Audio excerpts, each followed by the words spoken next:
السلام عليكم، واليوم طبختنا من التراث اللبناني القديم وهو السلق. تعالوا نتعلم كيف نلفه سوا. وبنقليها على النار بدنا تقريبا وقية من اللحمة المفرومة.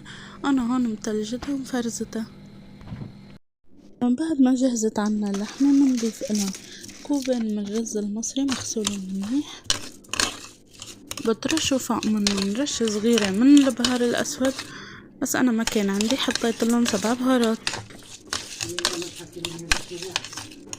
عندي بقتين من السلق، شوفوا ما شاء الله قديش نضاف، اكيد شلت الضلع تاعهم.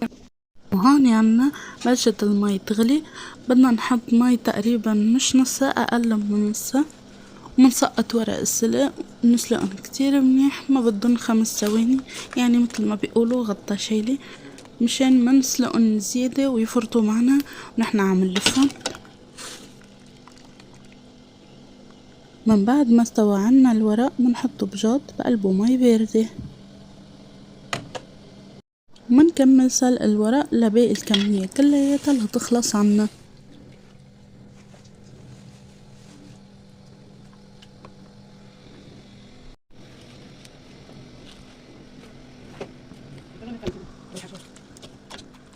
أكيد المي اللي حطينا فيها الورق صارت سخنة، نتخلص منها ونفتح عليهم حنفية المي ونلوحن كتير منيح بالمي لحتى يبردوا عنا تماما.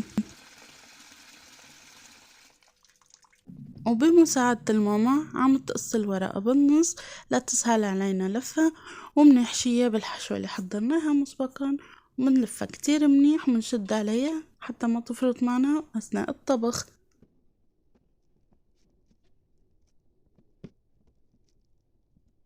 أنا هون ساعدت للماما، شوفوا ما شاء الله الكمية يلي عملناها، وهلأ بدنا نصفن بقلب الطنجرة. ملاحظة مهمة، نحنا لفينا السلق من عشية بالليل وتاني يوم الصبح منطبقها، وتاني يوم أنا عصرة هون ليمون تاني حامض، ضفلن فوق منهم سنة من الثوم وبكسرهم بالمي. منضيف المرقة يلي جهزناها فوق السلق، ولازم تكون غمرتهم من المي، أنا هون أكيد إيدي نضيفة.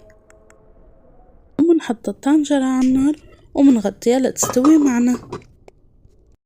من بعد ما تغلي عنا الطنجرة منوس تحتها ومنخليها تستوي على نار هادية. واخر مرحلة، شوف الورق كيف تغير لونه لحتى نعرف اذا استوى، منحط حبة بصحن ومندوق اذا استوت الورقة والرزات يعني تمام، منحطها بصحن للتقديم.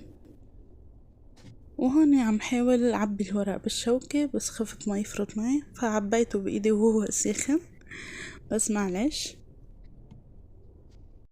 شكرا كتير لكم على المتابعة الحلوة، بليز ما تنسوا الاشتراك بالقناة وتفعيل جرس الاشعارات. باي.